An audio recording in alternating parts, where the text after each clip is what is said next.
You're listening to The Jacob Valk Show. He's breaking down the latest and greatest in sports as only he can. Follow him on Twitter at RealJacobValk. Here he is, Jacob Valk. Hello,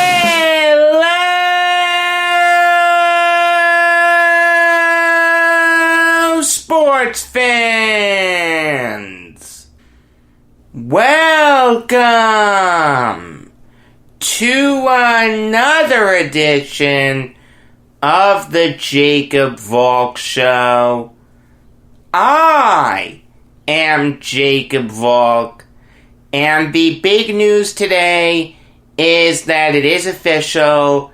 After over 80 years of being the Redskins, Washington, D.C.'s football team will no longer be called that. They will no longer have the logo. It will be changed. That has been made official today. We don't know what it's going to be changed to, but the Washington Redskins, for all intents and purposes, are dead. I've said this before on this show, that I really don't care one way or the other. I'm not in the group that's being offended. I'm not a Native American. I've had very limited experiences with Native Americans in my lifetime. And I've had very limited experiences with Native American activists in my lifetime. So I'm not the right person to really comment on this. The one thing I'll say is, obvious statement of the year coming up, it offended a whole host of people. And when you have that many people being offended by something, it's probably a good idea to, at the very least, evaluate it. And if that evaluation results in the determination that the name should be changed, change the name.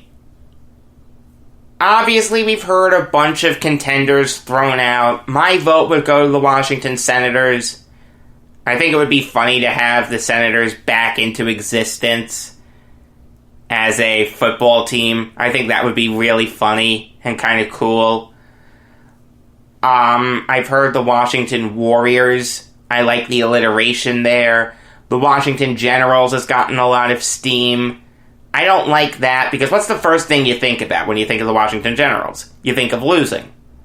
I understand that's what the DC football team has done a lot of recently, but if you're going to change your name to something, you don't want to change it to something that automatically, when people think of it, they think of losing.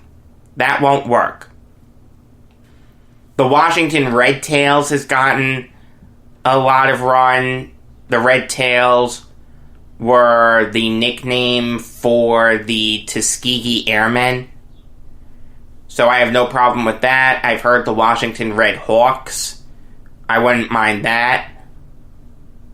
We don't know when the name is going to be changed, but we know if we use our noodles that it'll probably be changed before the NFL season kicks off.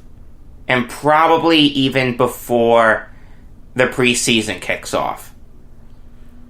You cannot have a team going by the name the Washington DCs or still the Washington Redskins when you've already decided to change the name. It's going to get done very quickly. But that's really all I can say about it, because, again, I'm not part of that marginalized group. I'm not the right person to talk about it. What really caught my eye this weekend was Adrian Wojnarowski being suspended for 2 weeks for dropping an F-bomb in an email to a U.S. senator. Firstly, let me just say that that is an incredibly bad idea. Alright? At the very least, if you don't think Woj should have been suspended, at the very least, the guy should have had an IQ test afterwards. Because there is literally no good reason to send an email to a U.S. senator with an F-bomb in it. Okay? Can we just agree on that? That it was an incredibly stupid thing to do? The context is that Josh Hawley, a current senator from Missouri, sent a letter to Adam Silver, and he criticized that NBA players are allowed to put only pre-approved messages on their jerseys. They can only put things that support Black Lives Matter, equality, voting, stuff like that. What the senator said was, why wouldn't the players be allowed to criticize China if you're opening up an avenue for players to put political messages on their jersey? He also didn't like that you can't support law enforcement or the military, but the main thing here is Senator Hawley criticized the NBA for not allowing their players to wear anti-China messages on the back of their jersey. Needless to say, Woj didn't like that. And he sent a very simple email to the senator, F you. And he didn't mean Felix Unger either. There's a lot to unpack here. Firstly, let me just say that as great as Woj is in breaking NBA news, there's no one better. It's not Shams, it's definitely not Chris Broussard, it's not Schefter, it's Woj. He's the best. But the guy has a tendency to make everything about himself. In the NBA draft, when insiders were told, do not spoil picks, Woj did it anyway. Now, he did it funnily with the have a laser on and covet and targeting and stuff like that. But still, you made it all about yourself there. And what you did here in sending that letter, again, is making an issue all about you. Think about how bad you've made this look, Woj.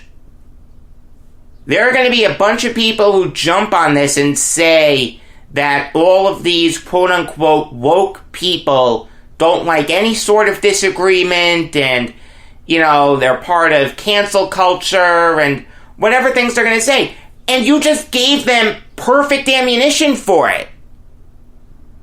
What on God's green earth were you thinking when you sent an F-bomb to a U.S. senator?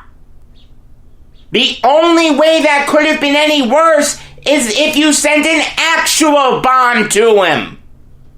Think, you idiot! I know it's hard for you. But for God's sake, use your noodle! More to the point, why did you do this on a company email? Why wouldn't you use your personal email? Or some other email that no one can track to you? I'm not kidding. He used his personal ESPN email.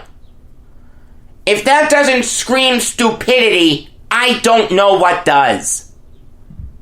The issue here isn't Woj criticizing the senator's stance for trying to include all political messages into what's acceptable to put on players' jerseys. That's not the issue. The issue is the unadulterated idiocy that it takes for someone to send an F-bomb to a U.S. senator from a company email. It's bad enough if you're going to do it from a personal email, but that's at least justifiable. Alright, you have a right to free speech. And I'm sure that U.S. senators get sent horrible, vicious emails every day. I'm sure the president does. I'm sure congressmen and congresswomen do also. But it comes from personal emails. And it's definitely not someone as prominent as Woj. This guy has to be one of the biggest idiots on the face of the planet. There is something called respect for the office. If you don't like Josh Hawley, if you don't like his point of view on this, that's perfectly fine. But challenge him to a debate about it. You know, express your displeasure in a better way than saying F you to him. Again, the issue here isn't Woj supporting what the NBA is doing. It's the out-and-out stupidity of sending an F-bomb to a U.S. senator from a company email. Of course you're going to be suspended for that. Count your blessings you weren't fired. Now, I'm not even saying that I agree with Senator Hawley here. Do I understand his point? Yes. But I don't necessarily agree with him that we should open up the customization of the backs of NBA jerseys to any political message that players want. Because then that opens up the floodgates further to, well, if we can do it now, why can't we do it the next season, and the season after, and the season after? If the NBA draws a line in the sand and says it's acceptable only for this, and these are the only acceptable messages, I don't mind that. Companies do limit your right to free speech. Think about it this way. Let's say your boss's name was John Doe. If you went into work one day with a shirt that said F John Doe, you better believe that you're not long for that job. But it's free speech to wear it. Yeah. But you're saying F you to your boss. That's not good. That's not smart. You're not allowed to do that. Don't do that. If the NBA wants to support the very important Black Lives Matter movement, which is gaining more national attention than it ever has before, and it's good that it is. You don't have to agree with everything that people affiliated with the movement are doing, but you can't deny that it's good that we're finally seeing attention paid to the heinous acts of police brutality that's done to African Americans. I've said this before. Hopefully some good comes from the deaths of George Floyd and Breonna Taylor and Alton Sterling and Trayvon Martin and Philando Castile and Tamir Rice, etc., etc., etc. Hopefully, finally, we see some real change come from it. Hopefully, we see police finally being held accountable. I mean, no one is saying that these players shouldn't be allowed to support the Black Lives Matter movement. I've said in the past that players should be allowed to do it, whether it's wearing a patch on the jersey, right on the cleats, play with a black basketball, whatever. I think it's great that they're being allowed to change the names on the back of the jersey. That's a great way of doing it. Good job, Commissioner. But that's not what the senator is saying. The senator isn't saying, do not allow these players to support the Black Lives Matter movement. He's saying, if you're going to allow them to support political movements on the backs of their jerseys, don't just limit it to a few. Open it up to everything. I have to say, the senator has a point. You can't say we want these players to get political, but only if it agrees with the causes that we agree with. No. You can't do that. That is the literal definition of hypocrisy. I mean, we all remember the controversy that Daryl Morey caused when he supported the Hong Kong protesters. As we all know, the NBA is very close to China. It's probably their third biggest market. You have the US, you have Canada, and then you have China. So immediately everyone goes on damage control. Oh, this is just one person, don't worry about it, blah, blah, blah, blah, blah. But there were a lot of people saying, well, wait a second.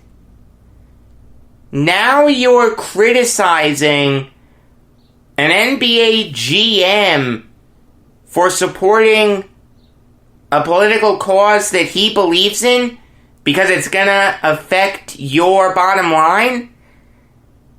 You can't do that. And those people were right. LeBron James, who is very, very liberal with the causes he supports, took a pro-China stance.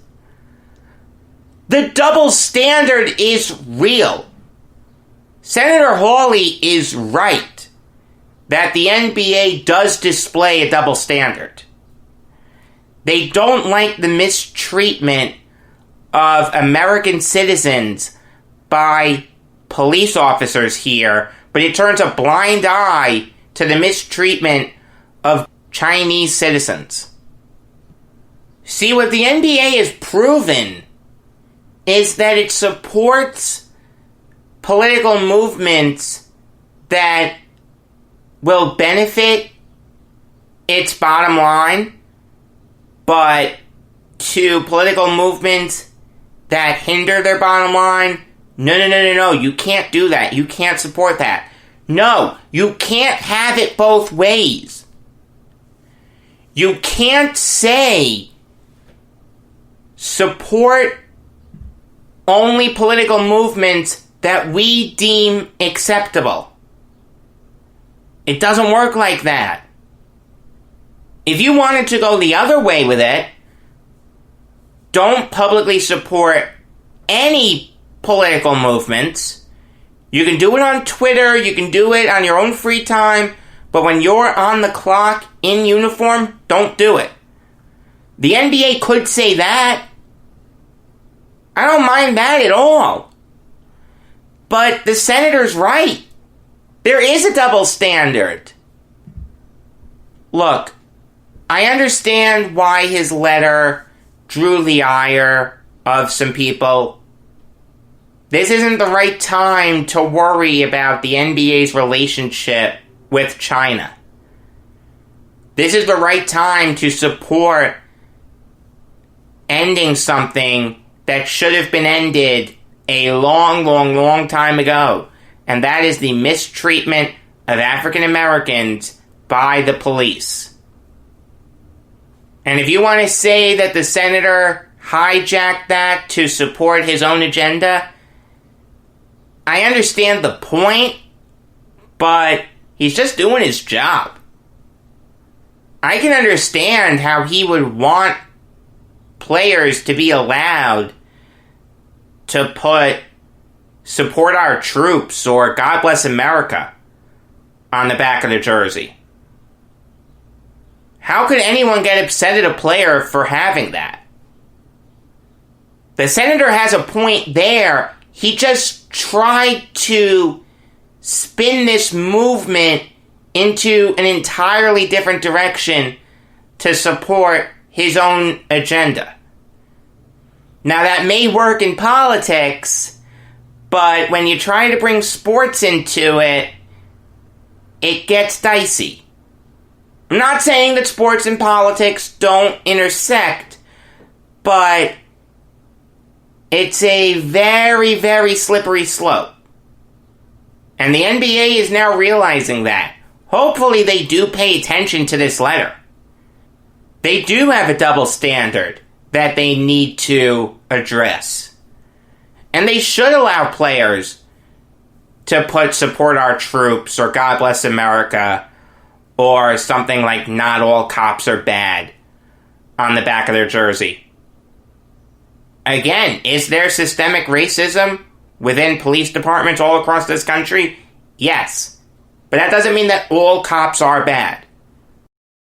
All in all, Adrian Wojnarowski is an idiot. He needs to stop thinking about himself with every little thing and use his noodle once in a while. Stop trying to promote your own personal brand for a second and think about how it'll be perceived. But Senator Hawley has a point that the NBA has a huge double standard that they do need to address. The NBA opened up these floodgates by allowing players to support Black Lives Matter on the back of their jerseys. Again, good decision. But the natural progression to that is being allowed to support any political cause that they wanted. Whether it was free Hong Kong, support our troops, pro-life or pro-choice abortion, transgender rights, whatever. The NBA opened up those floodgates. Moving on now to the NHL, and the CBA has been officially extended. It'll run through September 15th, 2026. Most things stayed the same, but there are a few changes that warrant going over. No move or no trade clauses will remain even if a player is traded. An example of that is when PK Subban was traded from the Canadiens to the Predators. The Canadiens traded him just before his no-trade clause was set to kick in. Nothing wrong with that, but when he was traded to the Predators, David Poile, Predators GM, decided not to honor that no-trade clause.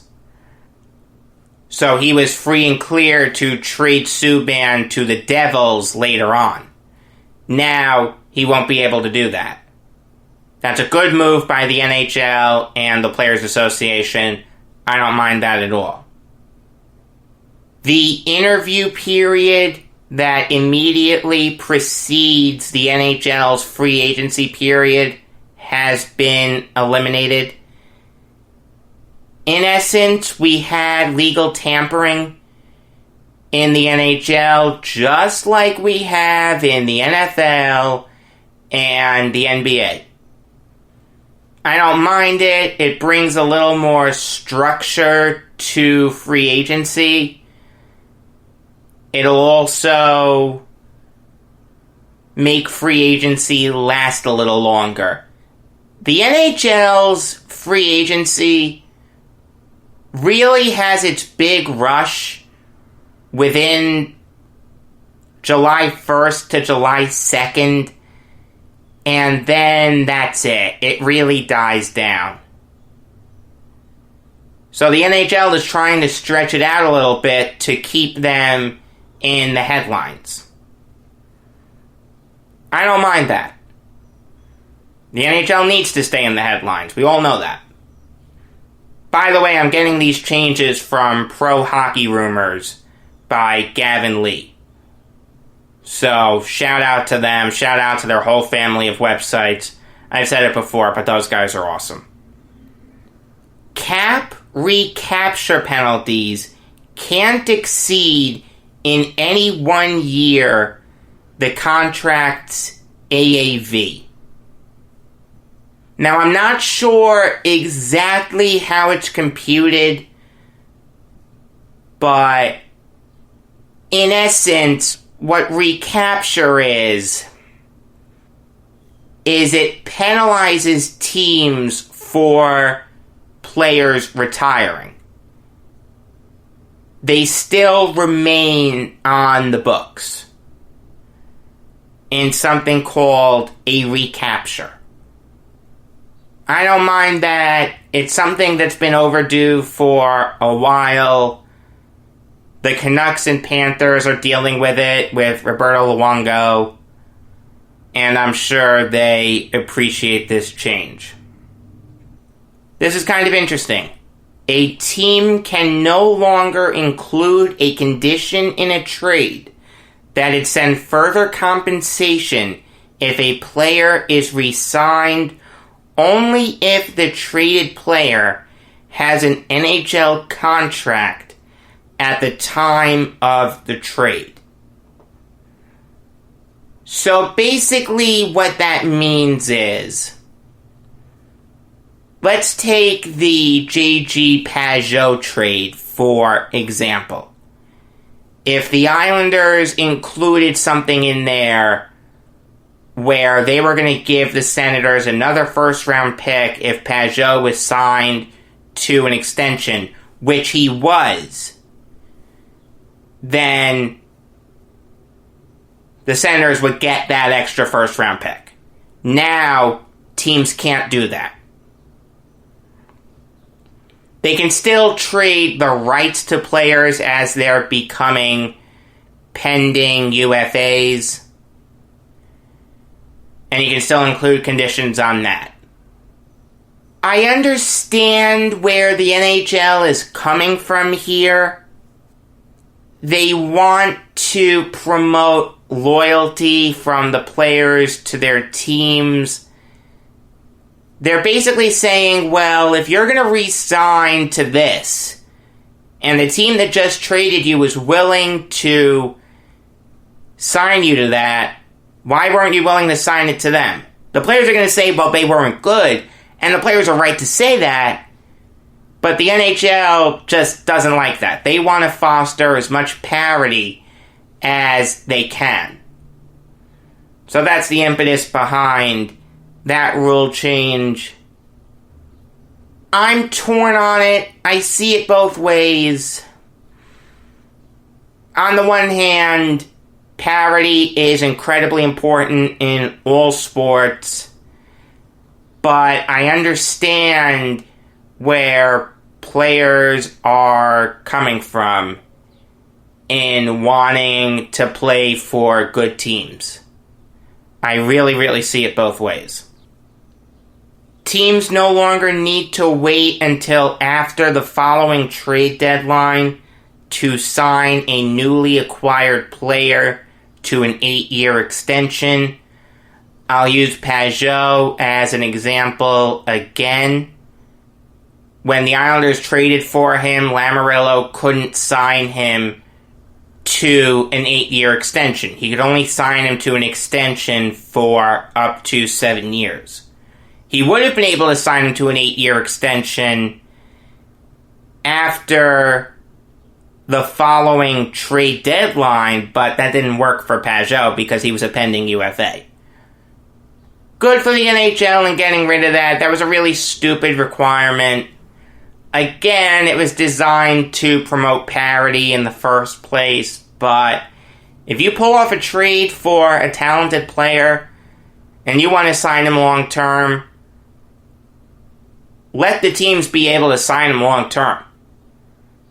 I mean, they have their, for lack of a better term, re-sign rights.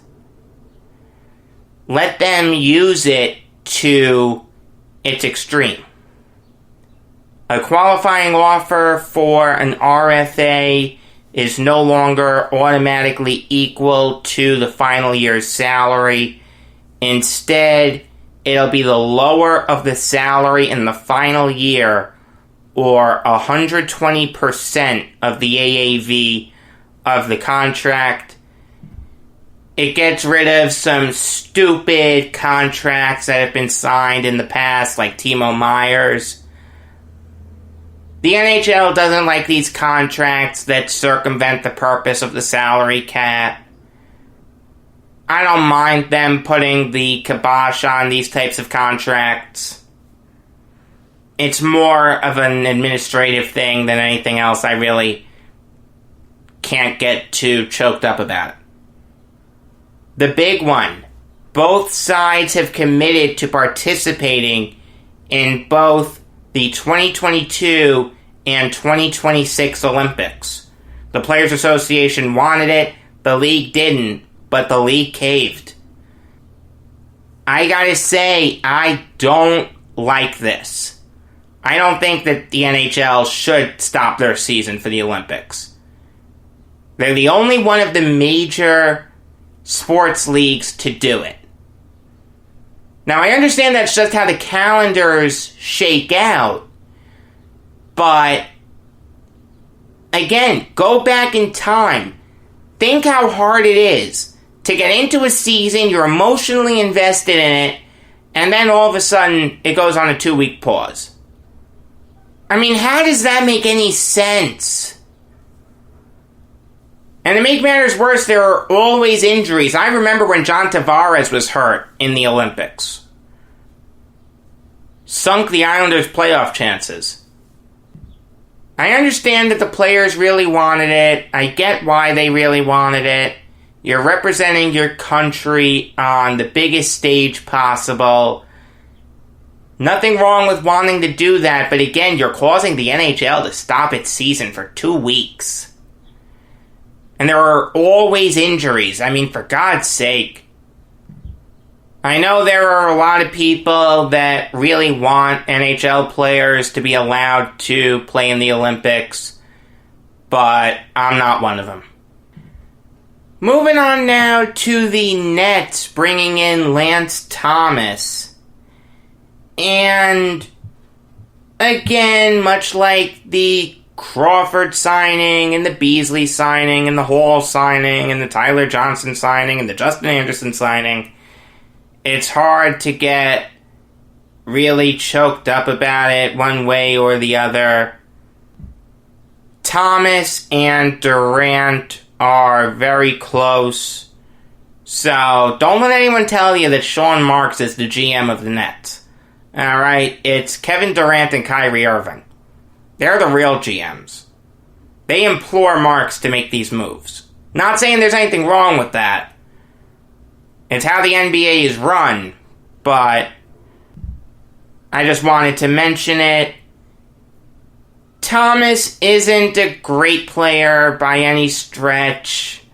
He's average at best. He shoots the ball pretty well, career 41.7% from the field, 38.3% from beyond the arc, but last year for the Knicks, he was dreadful in that category. I don't mind it for the Nets, Thomas has been around for a while, and he's not a bad player. He's not great, but he's not terrible. He's just average. The Nets needed real NBA players if they were going to try to make a go of this in Orlando, and that's what they got. So, I really, really don't mind this move. Moving on now to Brock Besser news. And this is from Rick Dhaliwal of TSN 1040 and The Athletic Vancouver. He relayed something that Matthew Sekeres, a co-host of TSN 1040's Afternoon Drive show, said on air. And that is that the Canucks are exploring the possibility of trading Besser. Now, if you don't follow the Canucks very closely, and that's understandable, they play in Canada, they play in the Pacific time zone, so if you live in the Eastern time zone, you have to stay up late to watch them. So, you probably don't know a lot about Besser. So I'm going to tell you the most important thing you need to know about him. And that is, he's one of the best young players in the NHL. For the last 2 years, he's put up 55 points. He was on pace for that this year, and then the pause happened. He was actually on pace to exceed 55 points. He's an insanely talented player. Why are the Canucks exploring the possibility of trading him? They are in salary cap hell. Next year, as it stands right now, they will only have 15 players under contract. You know how much cap space they have? 18 million. That's not good. More to the point, the Canucks have a bunch of terrible contracts on their books. Louis Eriksson is set to make $6 million for the next 2 seasons. Brandon Suter is set to make just under $4.4 million next year. Jay Beagle and Antoine Roussel are both set to make $3 million. Tyler Myers, $6 million. The only goalie that they have under contract is Thatcher Demko. No one's going to be mistaking Demko for Roberto Luongo anytime soon. They also need to bring back guys like Jacob Markstrom and Jake Virtanen. Adam Gaudette is going to need a big contract soon. Elias Pettersson is going to get his big boy contract next year. The Canucks are in cap hell. They need to get rid of a hefty contract or 2 or 3 even, and just reorient their whole payroll. They have been dreadful in free agency. They have made terrible decisions. Jim Benning has done a terrible job there. And because of that, the Canucks are set to lose one of their best young players in Besser. You would get a lot for him if you were the Canucks. You'd get at least a first, maybe a second also. It wouldn't surprise me if he got another player in return also, like a quality young player who's not on his big boy contract yet. Every team in the NHL should look into trading for this guy when it's possible to trade for him. Moving on now to the Minnesota Wild, and they have decided to remove the interim tag from Dean Evason. He is now their full-time coach. Evason did a good job with the Wild in taking over for Bruce Boudreau. Evason went 8-4 before the pause. The one thing I don't like about this is it seems like the Wild just didn't go on a big coaching search. You know, I'd have liked them to have explored other options like Gallant or Laviolette or someone like that. Instead, they just kept Evason around like that. They moved very quickly as soon as training camp started. I'm not saying Evason wasn't the right choice, I just would have liked Bill Guerin to have gone through the process. Guys like Gallant and Laviolette are better coaches than Dean Evason. They just are. I do want to talk about the death of Frank Bowling. And it's okay if you don't know who he is, but you really should. Because he was one of the better second basemen of the late 50s into the early 60s. He came up with the Tigers in 1954. And he didn't play well that year. He had .236 with only 6 homers and 38 RBIs. Then he took a year off to serve in the military. In 56, he came back as a completely different ball player. He had .281 with 7 homers and 45 RBIs. I understand the home runs and the RBIs aren't that different, but his batting average went up by 45 points. That's really, really impressive. The year after that, he hit for a little more power, 15 homers, which would be a career high for him. His batting average dipped a little bit to .259, but you can live with that. That's not terrible. He'd hover around that .250, .260 range throughout his career. 1958 was his best season. He hit .269 with 14 homers and 75 RBIs. He'd finish 16th in MVP voting that year and would win his only Gold Glove. He was actually the first player ever to win a Gold Glove at second base in the American League. Before the 61 season, he was traded to the Milwaukee Braves, and he responded to that trade by tying his career high in home runs with 15. He had 56 RBIs to go along with a .262 average, and he made the 2 All-Star games that year and the year after. One thing that I found out yesterday, and thanks Dad a lot for this, I really didn't know this. The reason there were 2 All-Star games in the early 60s was because funds needed to be raised for the players' pensions. So the extra All-Star game was a really good way to do it. At least that's what my father said, that it worked. So I didn't know that. Thanks, Dad, a lot. Evidently, they got the pensions all sorted out, so, hey, it worked. 62 was really his last really, really good season. In 65, he had .264 with 7 homers and 50 RBIs.